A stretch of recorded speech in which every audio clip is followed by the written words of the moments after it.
나 주님의 기쁨 되기 원하네. 내 마음을 새롭게 하소서. 새 부대가 되게 하여 주사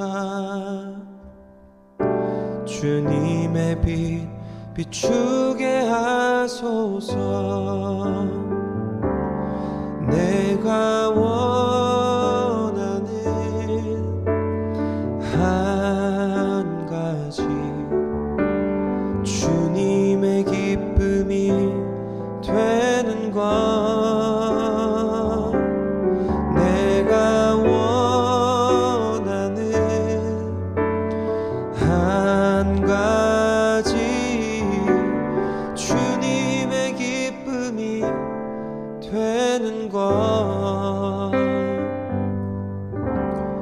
겸손히 내 마음 드립니다.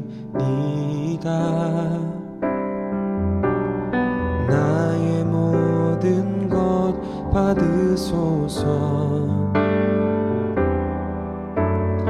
나의 맘 깨끗게 씻어주사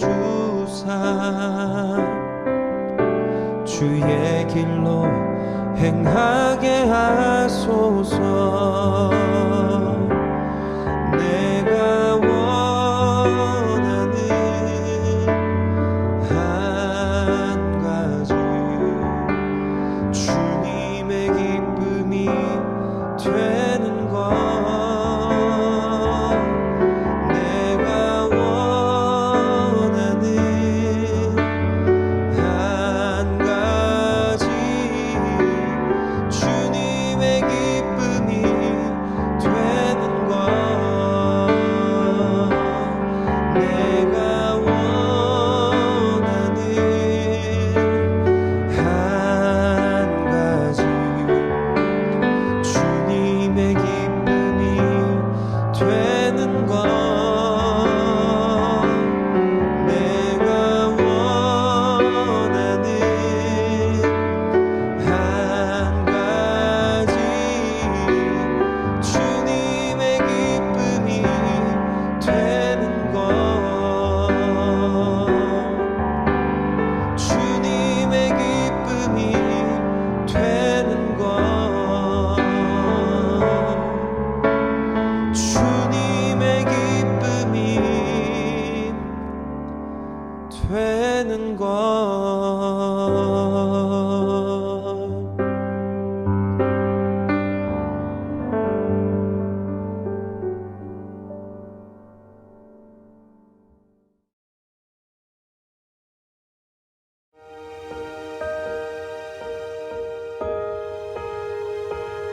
여호와께서 사무엘에게 이르시되 내가 이미 사울을 버려 이스라엘 왕이 되지 못하게 하였거늘 네가 그를 위하여 언제까지 슬퍼하겠느냐. 너는 뿔에 기름을 채워 가지고 가라. 내가 너를 베들레헴 사람 이새에게로 보내리니 이는 내가 그의 아들 중에서 한 왕을 보았느니라 하시는지라. 사무엘이 이르되 내가 어찌 갈 수 있으리이까. 사울이 들으면 나를 죽이리이다 하니 여호와께서 이르시되 너는 암송아지를 끌고 가서 말하기를 내가 여호와께 제사를 드리러 왔다 하고 이새를 제사에 청하라. 내가 네게 행할 일을 가르치리니 내가 네게 알게 하는 자에게 나를 위하여 기름을 부을지니라. 사무엘이 여호와의 말씀대로 행하여 베들레헴에 이르매 성읍 장로들이 떨며 그를 영접하여 이르되 평강을 위하여 오시나이까. 이르되 평강을 위함이니라. 내가 여호와께 제사하러 왔으니 스스로 성결하게 하고 와서 나와 함께 제사하자 하고 이새와 그의 아들들을 성결하게 하고 제사에 청하니라.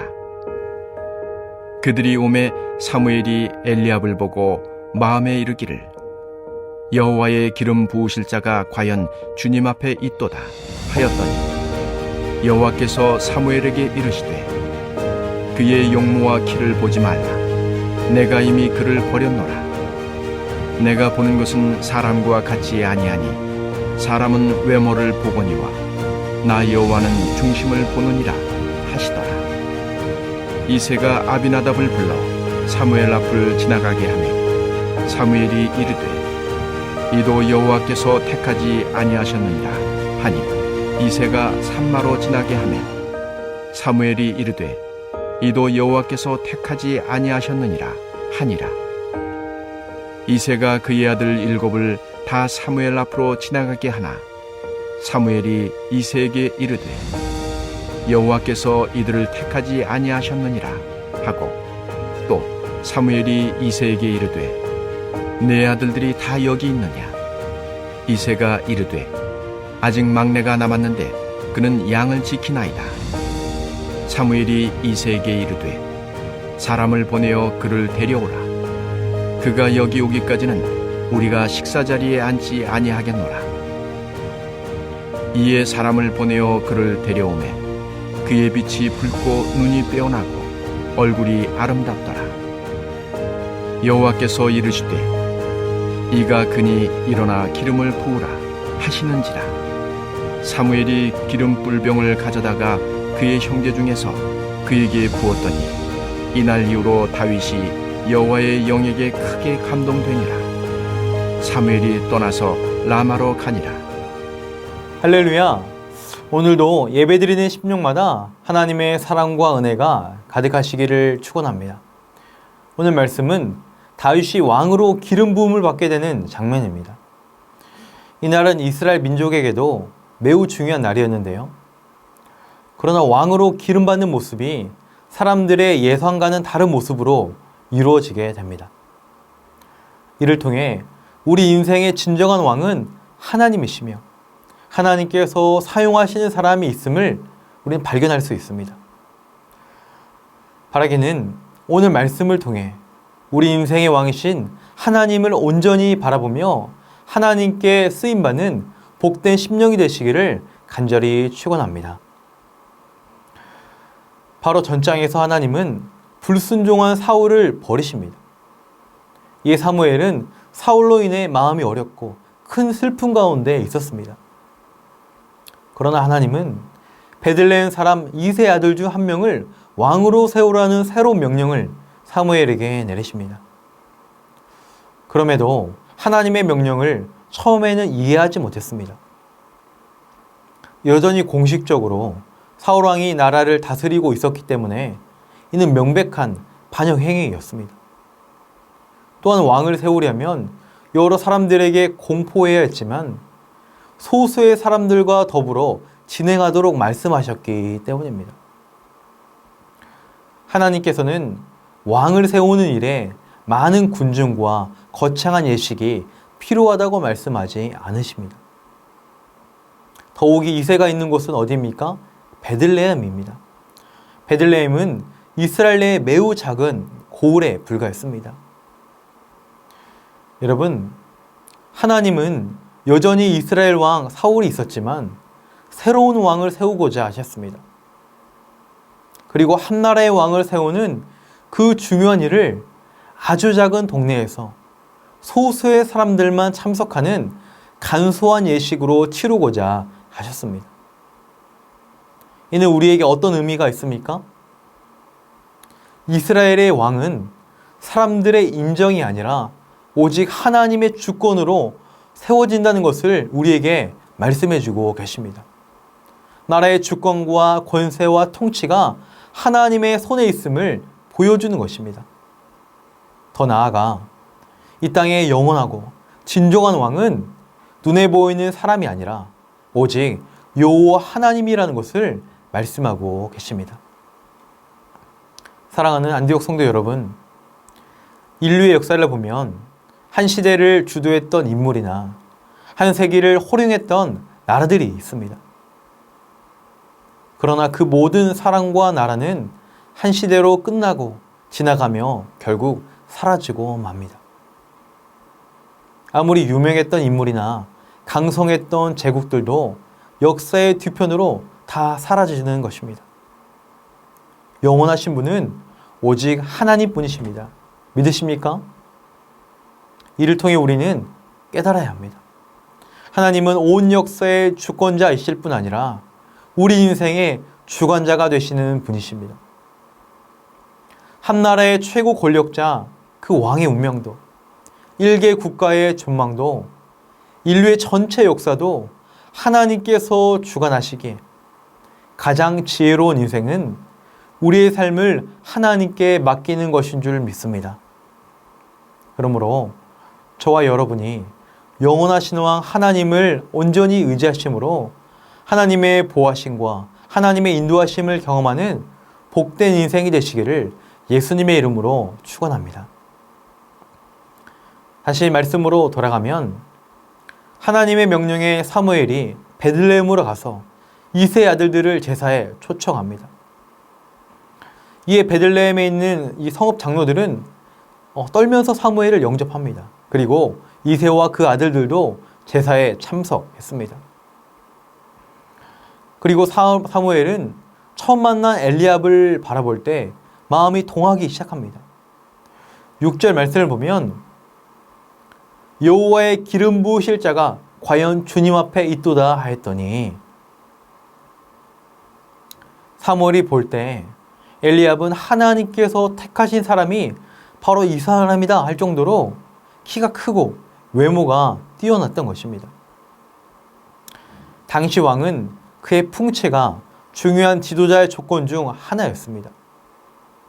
왕이 직접 전쟁터에 나가 지휘를 해야 했고, 때론 위급한 상황에서는 왕이 직접 전투에 참가해야 했기 때문입니다.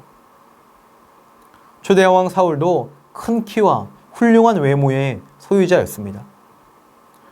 그러나 하나님은 그 모든 것이 아니라 라고 하십니다. 7절 말씀을 보면 여호와께서 사무엘에게 이르시되 그의 용모와 키를 보지 말라. 내가 이미 그를 버렸노라. 내가 보는 것은 사람과 같지 아니하니 사람은 외모를 보거니와 나 여호와는 중심을 보느니라 하시더라. 이 사무엘은 장남 엘리압을 이어 차나 아비다답, 삼마, 이세 7 아들들을 모두 지나쳤습니다. 그러나 하나님은 여전히 아니다 라고 하십니다. 그리고 이 아들들이 전부인가를 이세에게 묻습니다. 그러자 이세는 막내 아들이 있지만 들에서 양을 치고 있다 라고 대답합니다. 사무엘은 그가 오기까지 우리가 식사 자리에 앉지 않겠다, 기다리겠다 라고 합니다. 사무엘의 말에 급히 사람을 보내어 막내 아들을 데리고 옵니다. 그 아들이 누구입니까? 바로 다윗입니다. 성경은 다윗의 모습을 그의 빛이 붉고 눈이 빼어나고 얼굴이 아름답다라고 기록합니다. 이는 아직 소년의 티를 벗지 않는 이런 어린 모습이었다라는 의미입니다. 외모로 볼 때 왕이 될 만한 모습이 아니었다라는 것이죠. 그러나 하나님은 사무엘에게 말씀하십니다. 이가 그니 일어나 기름을 부으라. 그날 이후로 다윗은 여호와 신학이 크게 감동이 되었다라고 성경은 말씀하고 있습니다. 사랑하는 성도 여러분, 오늘 말씀에서 인간의 선택과 하나님의 선택이 다름을 말씀하고 계십니다. 우리들이 보고 판단하는 것은 무엇입니까? 겉으로 드러나는 것입니다. 왜냐하면 우리 눈으로 직접 확인하고 볼 수 있는 것이기 때문입니다. 심지어 사무엘 선지자도 외적인 것에 주목하고 말았습니다. 물론 이 땅을 살아가는 데는 우리의 첫인상도 중요하고 외적인 것도 필요합니다. 학벌이나 가문을 보기도 하죠. 이런 것들을 완전히 무시하며 살아갈 수는 없을 것입니다. 그러나 하나님께서 주목하신 것은 우리의 속사람입니다. 여러분, 성경을 보면 깨닫게 되는 진리가 있습니다. 하나님은 그분의 사람을 사용하시거나 축복하실 때 단 한 번도 외적인 것을 보신 적이 없으십니다. 모든 권세와 능력은 하나님께 있기에 하나님께서 사용하시기에 좋은 하나님의 마음을 가진 사람을 보신다라는 거예요. 베드로전서 3장 3절과 4절을 현대의 성경을 보면 여러분은 겉모양만 화려하게 꾸미지 말고 순하고 정숙한 마음가짐으로 속사람을 아름답게 하십시오. 그것은 하나님이 보시기에 매우 귀한 일입니다. 사랑하는 성도 여러분, 하나님은 우리에게 속사람을 아름답게 하라고 말씀하십니다. 그것이 우리 하나님 보시기에 매우 귀하다라고 하시죠. 그러므로 저와 여러분 모두가 하나님 보시기에 아름다운 속사람이 되시기를 간절히 소망합니다. 그래서 오늘 말씀 보면 하나님은 영문도 모르고 헐레벌떡 달려온 어린 다윗을 택하십니다. 아버지에게도 인정받지 못하여 홀로 양을 치며 흙먼지와 땀으로 범벅이 되었고 냄새나는 모습으로 서 있는 그 어린 다윗에게 기름을 부으시고 이스라엘 왕으로 세워주신 것입니다.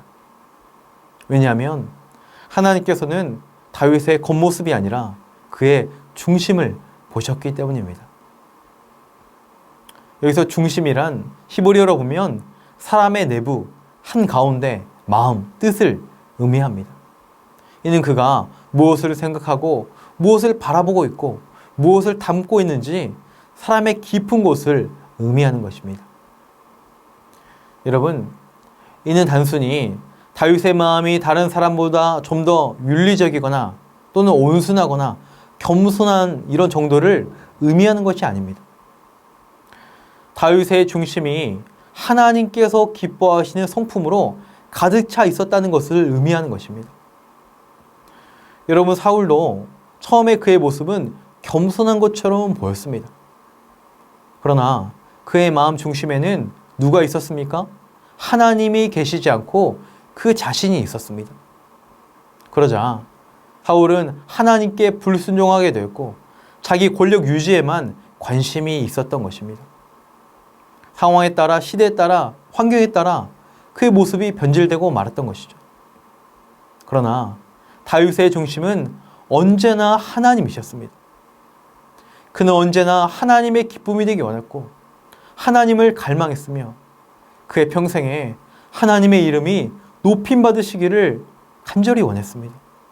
그래서 다윗의 모든 순간마다 하나님을 바라보며 하나님으로 말미암아 힘을 얻었고 하나님의 능력으로 승리하는 놀라운 삶을 그는 살아내었습니다. 다윗의 중심은 오직 하나님이었기 때문입니다. 그래서 우리가 사도행전을 보면 하나님께서 다윗을 어떻게 말씀하십니까? 내 마음에 합한 자라고 말씀하십니다. 바로 하나님의 마음을 품은 사람, 하나님의 뜻을 품은 사람이라는 의미입니다. 그래서 바로 다음 장에 보면 다윗의 그 마음, 그 중심이 드러나는 사건이 이어집니다. 골리앗이 하나님의 군대를 모욕할 때 다윗은 도저히 견딜 수가 없었습니다. 이는 다윗의 마음이 단순히 착해서가 아니라 그의 마음에 하나님을 향한 강한 열망 때문에 그 어린 다윗의 마음에 거룩한 분노가 일어났던 것입니다. 영광 받으시고 높임 받으셔야 할 나의 존귀하신 하나님의 이름이 능력받는 것을 도저히 견디지 못했던 것입니다. 하나님은 하나님의 이름을 존귀 여긴 다윗을 주목하시고 그를 택하시어 사용하여 주십니다. 마찬가지로 우리의 삶의 모든 중심이 하나님이 되시기를 간절히 소망합니다. 우리의 삶의 모든 뜻과 중심에 하나님이 계시기를 바랍니다. 오늘날 나의 삶의 모든 자리마다 우리의 영원하신 왕 하나님을 영화롭게 하며 그분의 이름을 드높이는 거룩한 심령이 되시기를 간절히 소망합니다. 우리가 오늘 직장에 다니는 것, 자녀를 키우고 공부하고 사람을 만나고 물질을 버는 그 모든 이유와 목적이 오직 하나님이 되시기를 바랍니다. 그럴 때 우리 인생의 영원하신 왕 하나님께서 우리를 주목하시며 우리에게 기름을 부으시며 성령으로 충만케 하사 놀랍게 사용하실 줄 믿습니다. 이제 말씀을 정리합니다. 사랑하는 성도 여러분, 많은 사람들은 보이는 것에 집중하며 보이는 것을 의지하며 살아갑니다. 그러나 우리는 영원하신 왕 하나님을 의지하며 그분 앞에 살아가는 존재인 줄 믿습니다. 오늘 우리의 중심도 다윗처럼 하나님 마음에 합한 자가 되시기를 바랍니다. 그리하여 평생 하나님의 기쁨이 되고 평생 하나님께 붙들려 귀하게 쓰임받는 복된 인생이 되시기를 예수님의 이름으로 간절히 축원합니다. 이제 말씀을 기억하며 함께 기도하길 원합니다. 보이는 것에 주목하며 보이는 것을 의지하는 인생이 되지 않게 하시고 영원하신 하나님을 의지하며 하나님 마음에 합한 심령이 되어 일평생 귀히 쓰임받게 하옵소서. 2월 25일부터 26일까지 진행되는 유초등부 겨울 성경학교를 통해 다음 세대가 믿음으로 서게 하시고 부서마다 회복과 부흥의 은혜를 누리게 하옵소서.